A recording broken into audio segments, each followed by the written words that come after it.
우리 함께 읽은 이제 잠언서 28장에 있는 이 말씀을 통해서 하나님께서 주시는 은혜를 우리가 함께 나누는 시간이 되기를 원합니다. 여러분이 특별히 잠언서 28장에는 이 솔로몬이 나라 안에 있는 이런 악인들과 의인의 삶, 또 이 공동체 속에 있는 무리 속에 있는 이 악인과 의인의 삶을 대조하면서 설명을 하고 있습니다.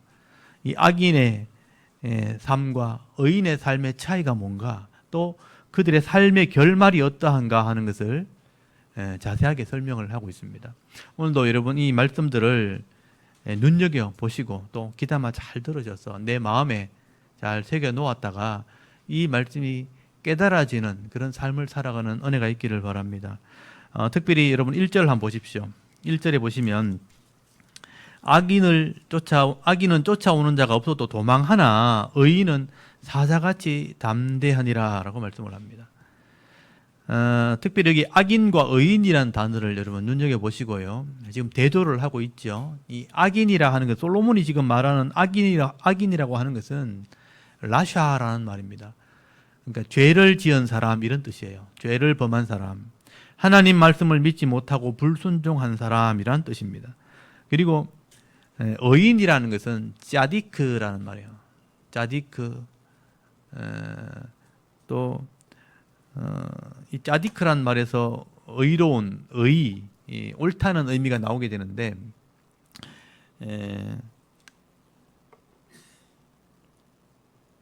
짜디크란 말이죠. 의롭다, 의로운, 그리고 공정한. 그래서 이 의가 바로 옳다는 의미이기 때문에 하나님 말씀을 따라 행하는 자, 율법을 행하는 자라는 의미를 가지게 되는 것입니다.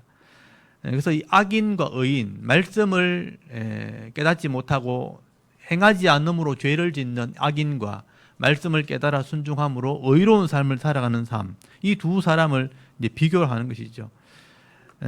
여러분 하나님께서는요, 이 땅을 다스릴 때, 창조할 때부터 하나님의 법대로 이 땅을 창조하셨고 하나님 법대로 이 땅을 다스리시는 분입니다. 천지 만물을 창조할 때 하나님이 법이라는 하나님의 법, 이 자연 질서를 주셨어요. 그래서 이거를 과학자들이 연구해 보니까 법칙들이 있는 거죠. 이 법칙들은 깨어지지 않습니다. 그대로 이루어집니다. 그래서 모든 만물이 하나님 법대로 운행이 되어지고 다스려지고 있기 때문에 지금 변함없이 이 땅을 이렇게 돌아가게 되는 것입니다. 이런 창조의 원리 속에 하나님은 모든 것을 법과 규칙에 따라 운행하신다. 우리 인간도 예외 없는 거죠. 이 인간도 하나님의 법대로 우리를 다스리시고 법대로 복을 주시고 법대로 재앙을 내리시는 분입니다. 저는 하나님을 그렇게 말씀을 통해서 믿게 된 거예요. 그래서 하나님 말씀해 주신 이유가 뭐냐면 내가 법대로 이 땅을 다스리겠다 하는 것을 가르쳐 주시는 거예요. 그래서 성경에 이걸 원리를 기록해 놓은 것입니다. 이스라엘 백성들을 하나님 처음 불러가지고 죄를 상징하는 애굽에서 끄집어냈죠. 죄인에서 구원받아가지고 하나님 백성 되게 하는 법을 주셔서 언약을 하신 거예요. 내가 법대로 너희를 구원하겠다. 법대로 복을 주겠다. 법대로 내가 심판하겠다 하고 언약을 하신 거예요. 그게 율법입니다. 그걸 토라라라 그래요. 그래서 오늘 토라란 말이 여러 번 나올 겁니다. 율법이란 말로 번역이 되었지만 하나님의 법입니다. 하나님 법대로 내가 구원하고 하나님 법대로 내가 복을 주고 하나님 법대로 내가 심판할 것이다. 그래서 이 믿음을 지키는 사람, 이 법을 지키는 사람이 바로 성경이 의인이라고 얘기하는 거예요. 법대로 사는 사람.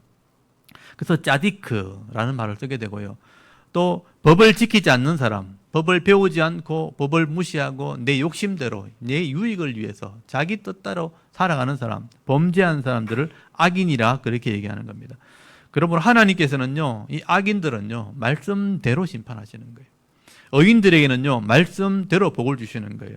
그래서 오늘 잠언서 28장 1절에 나오는 그 말씀, 악인은 쫓아오는 자가 없는데 도망한다라는 표현은 율법에 기록되어 있는 거예요. 여러분 레위기 26장 17절에 보면요, 이 율법이 기록되어 있어요. 내가 하나님 말씀을 주어서 언약했는데도 말씀대로 살지 않으면 이렇게 하겠다라고 기록해 놓은 거예요. 그래서 쫓아오는 자가 없는데 도망하는 삶을 산다. 조급해지고 불안한 삶을 산다는 거예요.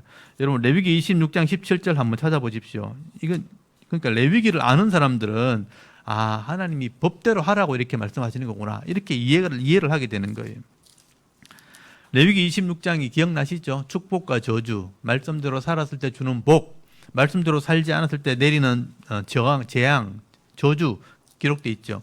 그래서 26장 17절에 이 내용이 기록되어 있는데요. 여러분 14절부터 보세요. 그러나 너희가 내게 청종하지 아니하여 이 모든 명령을 준행하지 아니하며 내 규례를 멸시하며 마음에 내 법도를 싫어하여 내 모든 계명을 준행하지 아니하며 내 언약을 배반할진대 이렇게 된다 하면서 17절을 말씀하신 거예요.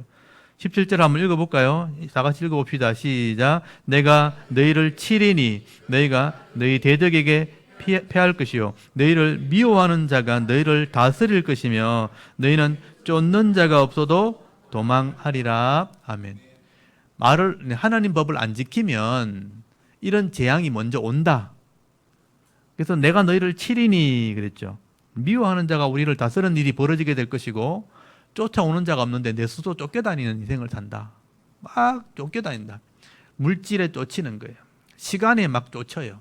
사람에게 쫓이고 환경에 막 쫓아다녀요. 막 조급해요. 늘 이렇게 쫓겨다니는 인생, 불안한 인생을 살 수밖에 없다. 그럴 때 깨달으라 이런 얘기죠. 말씀대로 잘 제대로 살면 하나님이 막아주시고 도와주셔서 두렵지 않게 해주겠다. 그러니까 염려 없도록 지켜주겠다. 그게 약속이에요. 법대로 내가 한다는 거죠. 그래서 말씀대로 살지 못하는 사람들은 쫓아오는 사람이 없는데 스스로 쫓겨다니는 인생을 사는 거예요. 늘 힘든 삶을 사는 거죠. 근데 말씀에 순종하는 사람은 어떻게 해요? 하나님이 이미 보호해 주시는 거죠. 지켜주시고 도와주시는 은혜가 있는 거예요. 그러니까 어려움이 생겨도 별로 두려움이 없어요. 왜냐하면 하나님이 도와주신다는 걸 알기 때문에. 이런 경험이 반복되어지면요, 하나님이 당연히 나와 함께 한다는 마음이 있는 거죠. 그래서 담대한 마음이 있어요. 그래서 여기 의인은 사자같이 담대하다. 이 걱정이 없는 거죠. 나는 부족한데 하나님이 도와주시는 걸 알기 때문에 담대함이 있다는 거예요. 여러분 오늘 28장 2절 한번 보십시오. 이 나라도 공동체도 마찬가지라는 거예요. 나라는 죄가 있으면 주관자, 왕이 많아진다. 자꾸 바뀐다는 거예요. 명철과 지식이 있는 사람으로 말미암아 장구하게 된다. 제대로 된 지도자가 생기면 장구하게 오래된다. 이런 뜻이에요. 여러분 나라가 하나님을 잘 알지 못하게 되면 신앙을 제대로 가지지 못하게 되면 백성들이 방자해지는 거죠. 악을 행하게 되는 거죠. 그래서 점점 반역의 무리가 일어나게 되는 것이죠. 그러니까 주관자가 자꾸 바뀌는 거죠. 많아지는 거죠. 힘 있는 사람이 자꾸 차지하려고 그러고 그렇게 반복해서 그런 일들이 일어나게 되는 것입니다. 그런데 하나님 말씀으로 이 땅을 다스리게 되면 하나님이 그 나라를 지켜주기 때문에 평안함이 있게 되는 거예요. 그래서 장구하게 된다는 말이 하나님이 시간을 늘려준다. 오랫동안 지켜주신다. 안전하게 하신다. 그런 의미가 있는 것입니다. 그러므로 여러분 우리가 나라를 위해서 지금 기도해야 되는 거죠. 나라가 하나님 말씀을 잘 기억하도록 이 백성이 하나님을 예배하도록 그렇게 기도하셔야 됩니다. 우리가 세상을 바꿀 수는 없잖아요. 그래서 이 나라가 하나님을 기억하고 말씀을 우리가 배울 수 있도록 이 말씀이 가득한 나라가 되도록 그래서 하나님을 아는 지식이 이 나라에 가득하도록 성경대로 말하면 공의와 정의가 행해지는 나라가 될 수 있도록 그렇게 기도하셔야 되는 거죠.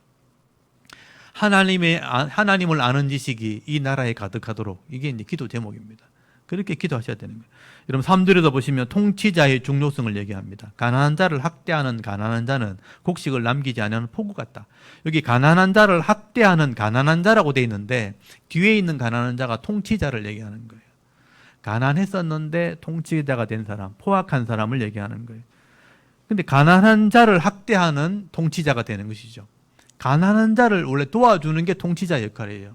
근데 가난한 자를 학대한다? 무자비하다 이런 뜻이죠.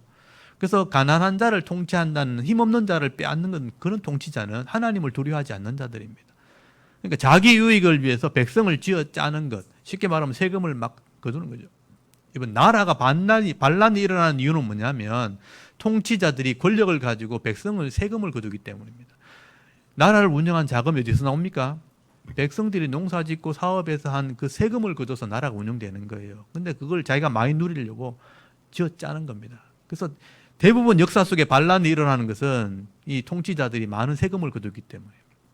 그러니까 어린아이까지 노년에까지 다 막 엄청난 세금을 거둬버리면 못 살겠다, 막 죽겠다 이렇게 하는 거예요. 그래서 이제 뒤집어 엎자 막 이렇게 반란이 일어나고 뭐 농민의 반란 무슨 반란 이렇게 그래서 이제 반역이 일어나게 되는 것입니다. 그래서 이제 이 폭우같이 싹 썰어가 버리는 이런 폭정을 하게 되어지면 나라에 반란이 일어나게 된다. 나라가 망하게 된다. 사실 이게 어떻게 보면 인류의 역사라고 할 수 있는 겁니다. 그래서 여러분 15절 한번 보시죠. 15절. 미리 15절에 보시면 가난한 백성을 압제하는 관원은 부르짖는 사자와 줄인 곰 같다. 짐승 같다는 거예요. 무지한 치리자. 하나님의 지혜가 없는 치리자는 포악을 크게 행하거니와 탐욕을 미워하는 자는 장수하리라. 지도자의 자격을 얘기하는 거예요. 나라의 지도자가 될 사람들은요, 준비된 사람이 지도자가 돼야 되는 겁니다. 그래야 가난한 사람들의 마음도 이해하고 또 부한 사람들의 이 마음도 이해를 하게 돼서 같이 이렇게 정치를 하게 되는 거죠. 상생의 정치를 한다는 거예요. 이 통치하는 이 통치자가 권력을 가지게 되어 있습니다. 그게 나라의 원리예요. 근데 이런 권력과 권세를 누리는 것에만 욕심을 가진 사람들은요, 권력을 딱 차지하는 순간에 이거 빼앗기기 싫은 거죠. 빼앗기기 싫으니까 이걸 지키기 위해서 힘 있는 사람을 막 치기 시작하는 거예요. 다른 힘 있는 사람이 있으면 안 되니까. 그래서 서로 모이면 못 모이게 하고 막 갈라치기 하고 막 이렇게 하는 거예요. 힘 있는 사람을 없애야 자기가 차지하고 있으니까. 그래서 그런 정치를 하게 되는 것이죠. 그래서 이걸 우리는 쉽게 말하면 정치 보복이라고 얘기하는 거예요. 이 정치를 위협하는 사람을 막 없애는 거예요. 그런 정치를 하게 되니까 결국은 나라가 혼란스럽게 되어지는 것입니다. 그렇게 한다고 이 권력이 지켜지는 게 아닙니다, 여러분. 역사를 보시면 그걸 알 수 있어요. 이 땅에 이런 권력을 지키기 위해서 이런 수많은 이렇게 보복을 하기 때문에 이런 전쟁이 일어나고 이런 반란들이 계속 일어나는 그게 역사가 된 것입니다. 그래서 인류 역사를 보면요, 이 이스라엘 지역에 있는 이 중동의 역사를 보면 아수르가 권력을 차지해서 나라를 팽창해 갑니다. 그래서 폭정을 행해요. 막 빼앗고 막 나라를 점령하고 갑니다. 그러니까 그 밑에 있는 속국에 있는 부하들이 반란을 일으켜요. 그래서 바벨론에 있는 나보폴라살이라는 장군이 반란을 일으킵니다. 그래서 바벨론이 아수르를 무너뜨리고 그 나라를 장악을 해요. 바벨론이 또 그 나라를 또 폭정을 합니다. 다 빼앗고 잡아가고 바벨론 포로에 이스라엘 백성이 잡혀갔잖아요. 그래서 폭정을 하는 거예요. 그러니까 거기서 또 한 청년이 일어나서 반란을 일으켜요. 그게 페르시아입니다. 페르시아의 고레스라는 왕이요, 원래 시골 농촌에 있는 청년이에요. 근데 이제 젊은이를 모아가지고 페르시아를 일으켜가지고 메대를 점령하고 바벨론을 점령합니다. 그래서 페르시아 제국을 이루게 돼요. 근데 페르시아가 또 폭정을 하게 되니까 알렉산더 대왕이라는 26살 20대 청년이 일어나가지고 혼자 그 페르시아 제국을 다 장악을 합니다. 또 반란을 일으켜서 그 땅을 장악했죠. 또 헬라의 나라들이 또 무너지게 될 때 로마의 옥타비아누스 황제가 나중에 이 땅을 또 빼앗게 되죠. 근데 그 로마가 제국을 이루면서 엄청난 그 지중해 지역을 전체를 장악하게 되죠. 로마 안에서 반란이 일어나죠. 황제 속에서 계속 반역과 반란. 그래서 황제들 중에 독살을 당한 사람이 굉장히 많습니다. 주위에 있는 사람들이 독살을 해가지고 또 황제가 되고 또 반란을 일으켜서 또 황제가 되고 그런 역사를 이어갑니다. 로마가 긴 역사를 가지고 있지만 결국은 이슬람 세력에 의해서 무너지게 됩니다. 로마가 동로마, 서로마로 나눠졌다가 서로마가 망하고 동로마 제국도 이 이슬람 세력에 무너질 때 로마 제국이 흩어지게 되고 지금의 유럽 땅이 되어진 것이죠. 이렇게 역사의 흐름을 보면요, 나라의 역사가 다 반란의 역사입니다. 근데 하나님께서 시대마다 각 나라의 통치자들에게 이런 고난을 주실 때, 권력을 주실 때는 공의로운 사람을 택해가지고 이 땅을 다스리도록 그렇게 권한을 하나님 주시는 거예요.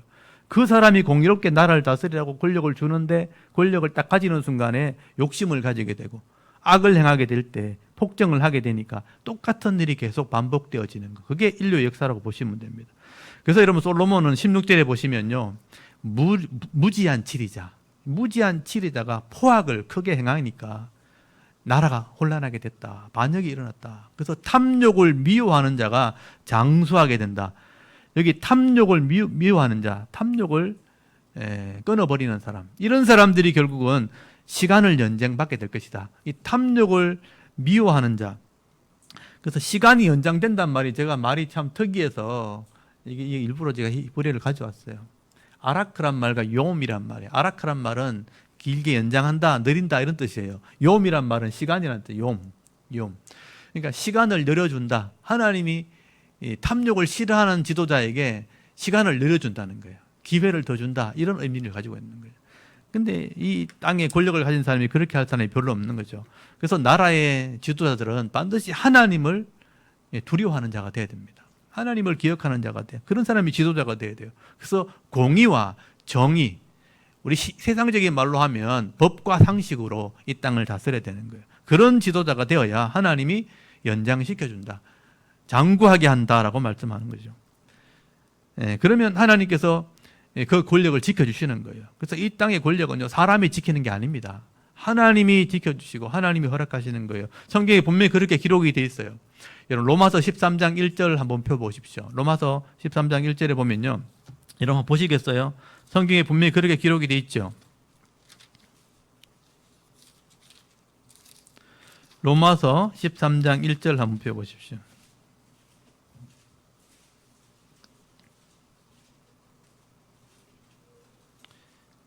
그 나라의 권세에 대한 얘기를 바울이 하고 있죠. 우리 13장 1절부터 3절까지 같이 한번 읽어볼까요? 전체를 한번 읽어봅시다. 13장 1절부터 3절까지 한번 읽어보겠습니다. 시작. 각 사람은 위에 있는 권세들에게 복종하라. 권세는 하나님으로부터 나지 않음이 없나니 모든 권세는 다 하나님께서 정하신 바라. 그러므로 권세를 거스르는 자는 하나님의 명을 거스름이니 거스르는 자는 심판을 자취하리라. 다스리는 자들은 선한 일에 대하여 두려움이 되지 않고 악한 일에 대하여 되나니 네가 권세를 두려워하지 아니하려느냐. 선을 행하라. 그리하면 그에게 칭찬을 받으리라. 아멘. 나라의 통치를 얘기하고 있죠. 이 권세가 하나님께로 돈다는 거예요. 그래서 이 권세가 악을 제어하려고 준 거예요. 선을 행할 때 칭찬을 듣게 된다. 그래서 이 모든 권세는 하나님의 정하신 바라. 이게 세상의 나라의 다스리는 원리라는 것입니다. 그래서 여러분 오늘 잠언서 28장 4절을 한번 보십시오. 율법을 버린 자는 악인을 칭찬하나 율법을 지키는 자는 악인을 대적하느니라 라고 말씀하죠. 악인은 정의를 깨닫지 못하나 여호와를 찾는 자, 요구하는 자, 구하는 자는 모든 것을 깨닫느니라, 그렇게 말씀을 하고, 솔로몬이 이걸 기록하고 있는 거예요.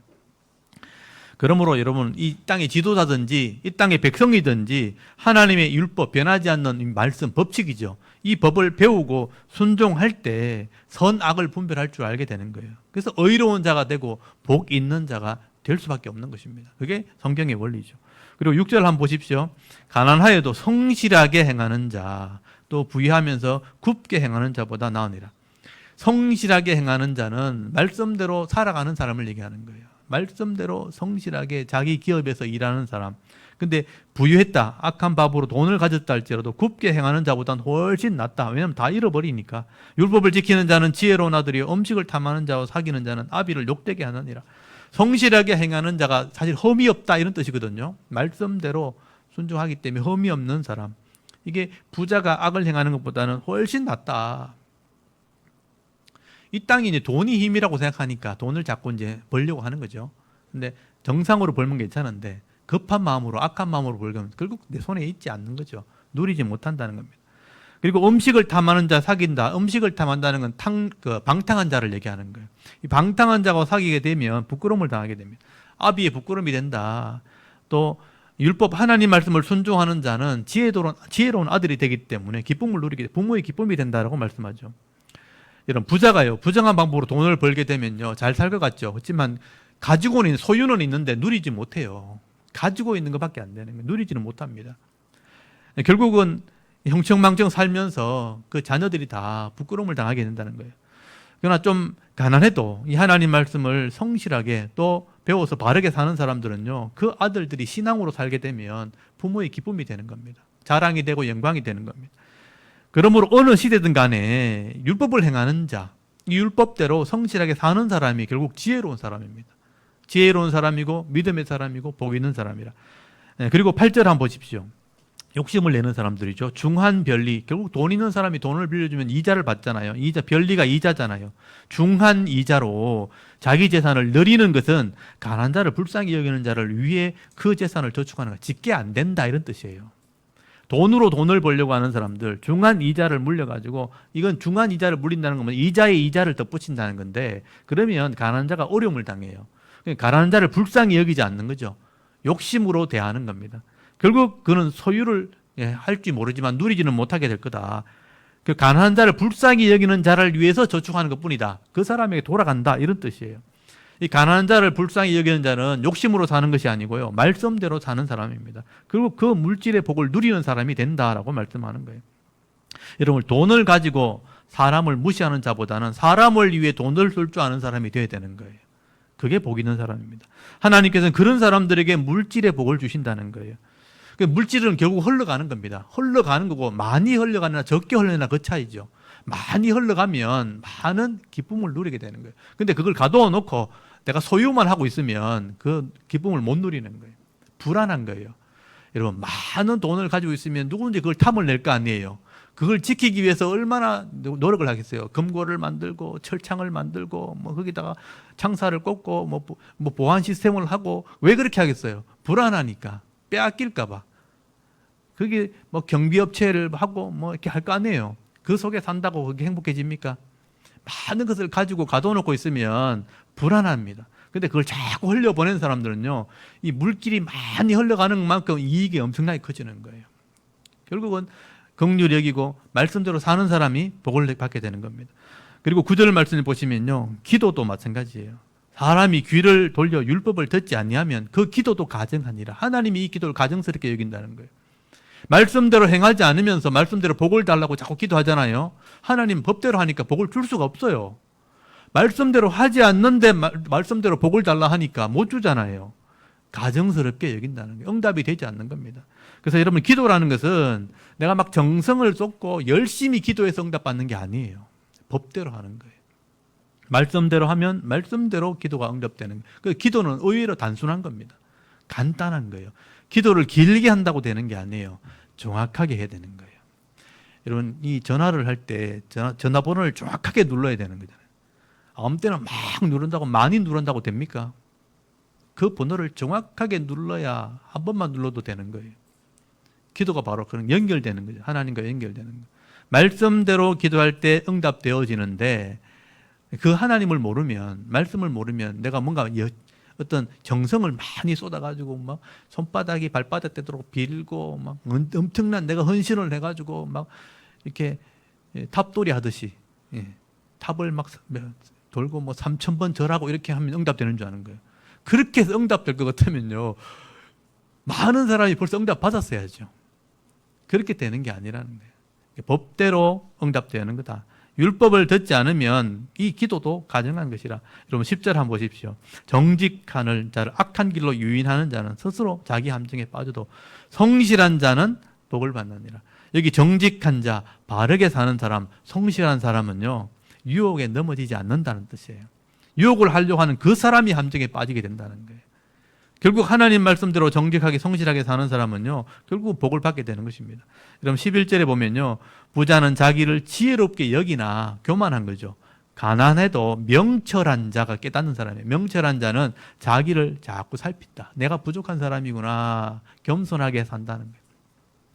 부자는 돈이 있고 내가 모든 것을 할 수 있다고 생각하니까 교만하게 되는 겁니다. 자기가 죄인인 줄 몰라요. 죄를 지었다고 생각하지 않는 거죠. 그러나 명철한 사람은, 이 하나님 말씀을 깨닫는 사람은 내가 부족한 자인 걸 알기 때문에 늘 하나님 앞에 겸손한 거예요. 사람 앞에 겸손한 거죠.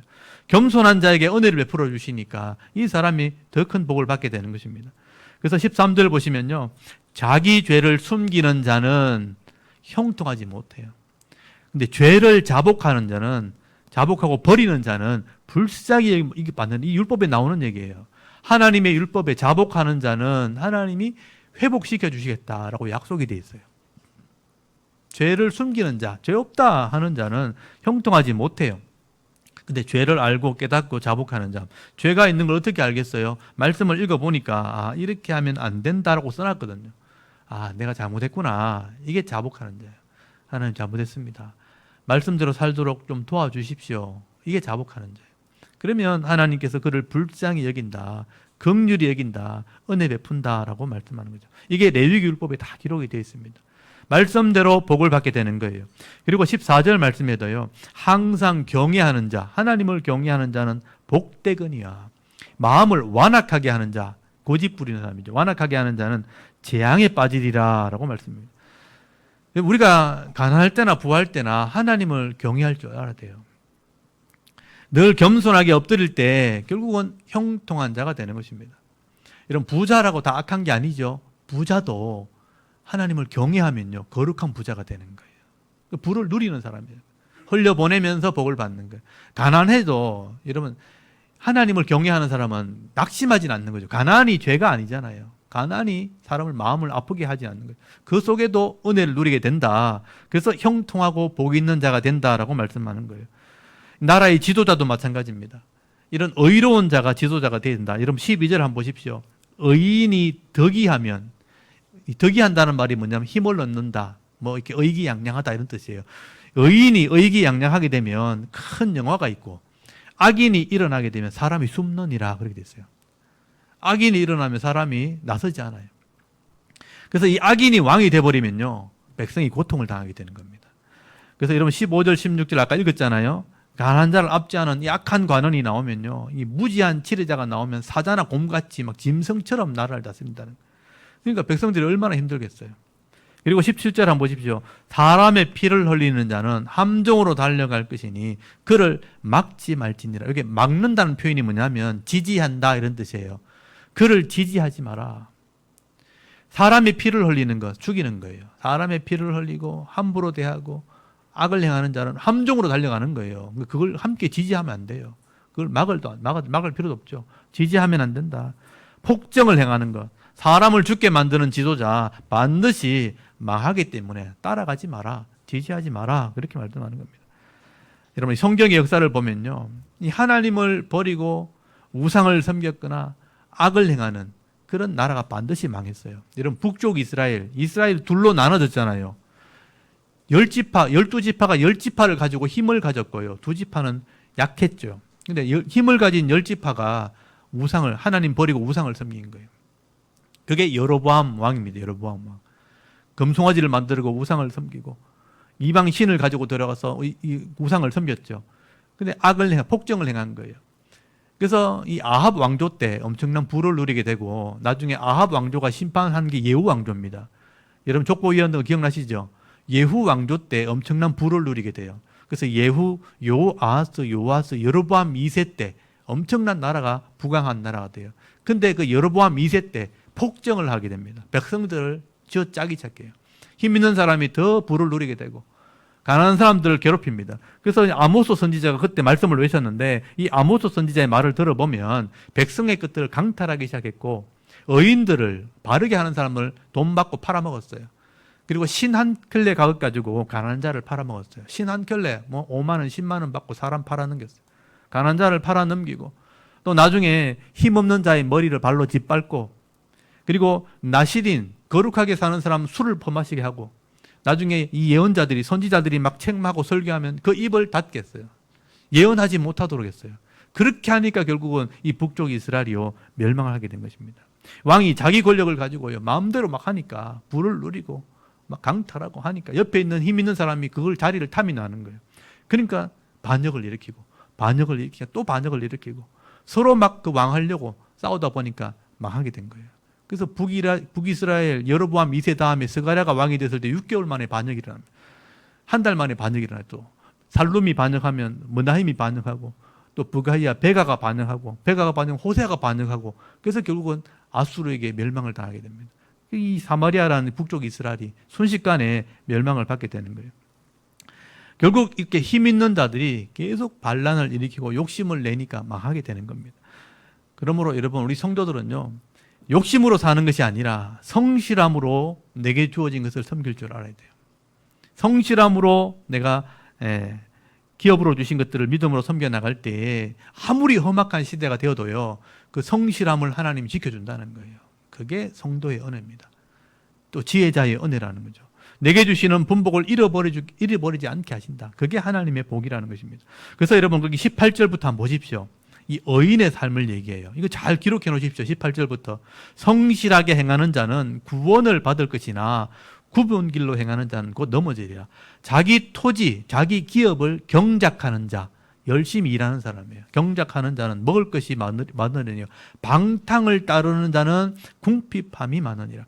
여기 충성된 자, 믿음 있는 사람이에요. 충성된 자는 복이 많아도 속히 부하고자 하는 자는 형벌을 면하지 못하리라. 속히 부하려고 하는 사람, 조급한 사람이죠. 이렇게 성실한 사람, 내 토지를 제대로 경장하고 열심히 일하는 사람, 내게 주신 기업을 성실함으로 충성스럽게 섬길 줄 아는 사람, 이게 다 의로운 사람들. 이게 의인이고 복 있는 자의 삶이라는 것입니다. 근데 악인은 그렇지 않죠. 여러분 21절 한번 보십시오. 어떻게 하나 보세요. 사람의 낯을 보아주는 것이 좋지 못하고, 사람의 낯을 보아주는 게 뭐예요? 자기 집안 사람, 친구, 우리 편 봐준다 이거예요. 죄를 지어도 덮어주고 이렇게 한다는 거예요. 사람의 낯을 봐주는 것 좋지 못하죠. 한 조각 떡으로 말미암아 사람이 범법하는 것, 뇌물 받는 거예요. 한 조각 떡 얻으려고 죄를 범하는 것, 덮어주는 것, 범법하는 것, 그것도 다 좋지 못하다. 악한 눈이 있는 자는 재물을 얻기에만 급하고 빈궁이 자기에게 임하는 줄 몰라요. 알지 못하느니라. 돈에 눈이 멀어가지고 죄를 짓는 것도 모르고 계속 그 길을 가잖아요. 하루아침에 끝나버려요. 빈궁하게 되는 것을 알지 못하느니라. 여러분, 악한 자는요, 이 공의를 행하기보다는 사람을 뺏고 편들어요. 우리 편, 우리 식구, 내 집안 사람. 그렇게 공의를 행하지 않고 사람 보면서 봐주고 또 죄를 짓고 떡 한 조각 때문에 뇌물을 받고 범법을 행하고 재물을 얻는, 그런데 그쪽에 마음을 쓰다 보면요 결국은 순식간에 망하게 되는 것입니다. 그리고 24절 보십시오. 부모의 물건을 도둑질하고서도 죄가 아니라 하는 자는 멸망하기를 하는 자의 동류라, 같은 사람이라. 여러분, 부모의 재산이 내게 아니라는 거예요. 부모의 세대의 것은 부모의 거예요. 내 세대는 내 복이 따로 있는 거예요. 근데 그걸 내가 가지려고 욕심을 내고 도둑질한다? 죄가 아니다? 그게 죄라는 거 성경이 얘기하는 거예요. 부모의 것을 욕심내고 그것을 뺏으려고 하는 것, 그게 죄가 되는 것이다. 이 말은 하나님이 각자에게 주신 복이 다 있다는 뜻이에요. 부모의 복은 부모에게 있고 자녀의 복은 자녀에게 있는 거예요. 이런 부모의 복은 탐은 나는데 부모가 살았던 시대는 살기 싫죠. 부모님이 살았던 시대는요 엄청 고생스러운 시대였어요. 세탁기도 없고 밥솥도 없고 연탄불에 밥해 먹던 그런 시대였어요. 연탄불이 없는 사람들은 장작대서 불 떼서 밥해 먹던 시대예요. 그런 시대의 고생은 싫으면서 그 시대의 복은 뺏으려고 그러죠. 그게 잘못된 거예요. 부모는 그 시대의 복이 있는 거예요. 우리는 우리 시대 복이 있잖아요. 우리는 태어나자마자 빨래 해주죠, 밥 해주죠, 뭐 할 게 뭐가 있어요. 건조기도 또 있죠. 사람들이 얼마나 머리가 좋은지, 얼마나 편하게 살도록. 옛날에는 뭐 선풍기, 에어컨이 있어요. 그냥 우물물에 가서 시원한 물에 덕목하면 그게 여름을 지나는 거였어요. 근데 우리는 방 안에 앉아가 에어컨 켜고 가만히 앉아가 지내고. 그러니까 우리 시대에 또 복이 따로 있는 거예요. 근데 그 부모의 복을 빼앗으려고 하는 거 죄가 아니다. 잘못된 거예요. 부모의 복이 따로 있고 내 복이 따로 있는, 그걸 성실함으로 잘 누리고 관리하는 것이 내 복인 것입니다. 그래서 여러분, 성실함으로 내 복을 누릴 줄 아는 것, 내 것을 관리할 줄 아는 것, 그게 지혜라는 것을 꼭 기억하시길 바랍니다. 그래서 부모의 것을 억지로 빼앗으려고 하다 보니까 형제 간에 막 다툼이 벌어지고 싸움이 벌어지고 가족이 남보다 못한 그런 고통을 겪게 되는 것입니다. 그래서 부모의 복은 부모의 복으로, 내 복은 내 복으로 받아 누리라. 그게 지혜다. 그게 복이다라고 말씀하는 거예요. 25절 한번 보십시오. 욕심이 많은 자는 어떻게 돼요? 25절에 어떻게 되어 있습니까? 다툼을 일으키나 여호와를 어떻게 해요? 내려놓는 사람은 풍족하게 된다. 그러니까 하나님께 맡기는 사람이에요. 하나님이 다스리고 있다는 걸 믿는 사람이에요. 내 복은 하나님 지켜주신다라고 믿는 사람들이에요. 그러면 평안함을 누리게 되는 거예요. 풍족하게 되는 거예요. 부족하지 않게 되는 거죠. 욕심을 내고 서로 얻으려고 하면 결국은 싸울 수밖에 없잖아요. 다툼이 일어나는 겁니다. 하나님을 의지하고 믿음으로 맡기는 자는 결국은 풍성함을 누리고 은혜를 누리고 화목함을 누리니까 이게 지혜로운 것이라고 말씀하는 것입니다. 어떤 게 지혜로운가 한번 생각해 보십시오. 27절 보십시오. 가난한 자를 구제한다. 말씀대로 하는 거예요. 가난한 자를 구제하는 건 성경에 기록된 거예요. 말씀대로 가난한 자를 구제하는 자는 궁핍하지 않아요. 나도 대우를 받기 때문에. 근데 못 본 채 하는 자, 욕심으로, 자기 욕심 때문에 가난한 자를 위해서 내가 할 일도 안 하고 못 본 채 하는 자는 저주가 크다. 성경에 다 기록이 되어 있습니다. 또 28절에는요, 악인이 일어나면요, 이 악인이 지도자가 되면 사람이 숨어요. 숨고 그가 망하면 의인이 많아진다. 이게 마지막 말이죠. 악인이 지도자가 되니까 의로운 사람은 입을 다물어버려요. 나올 수 없어요. 고난을 당하니까. 근데 그가 망하게 되면 의인이 일어나게 된다. 의로운 사람들이 결국은 이 땅을 다스리게 된다. 그러므로 우리가 의로운 자가 지도자가 되도록 기도하는 것이 우리가 해야 될 일입니다. 이 나라를 위해서 기도할 때는요, 의로운 사람, 하나님을 경외할 줄 아는 사람이 지도자가 되도록 기도하셔야 되는 거예요. 그리고 우리가 지금 해야 될 일이 뭘까? 그게 제가 생각해 보니까 23절을 제가 말씀을 드립니다. 23절에 보면 사람을 경책하는 자는 혀로 아첨하는 자보다 나중에 더 사랑을 받느니라. 이 사람을 경책하는 자가 되어야 된다. 이 경책한다는 게 뭐냐면요, 바르게 책망한다, 바로 잡아준다, 이런 뜻이에요. 잘못된 것을 바르게 말해줄 줄 아는 사람. 그렇게 할 때 잘못된 것을 아첨하는 건 뭐냐면 잘못됐는데 괜찮다 이런 사람이에요. 잘못된 걸 알면서도 아첨하는 말 괜찮습니다 이렇게 아부하면서 말하는 건요, 나중에 버림받게 됩니다.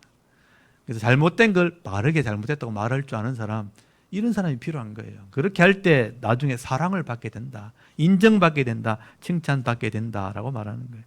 그래서 우리 대구 자랑교회 성도들 어디 가도 바르게 말하고 또 정직함과 성실함으로 살아가는 그런 은혜가 있길 바랍니다. 이게 말씀이에요. 말씀대로 살면 말씀대로 법대로 복을 받게 돼 있다. 이게 우리의 믿음이 되어야 되는 것입니다.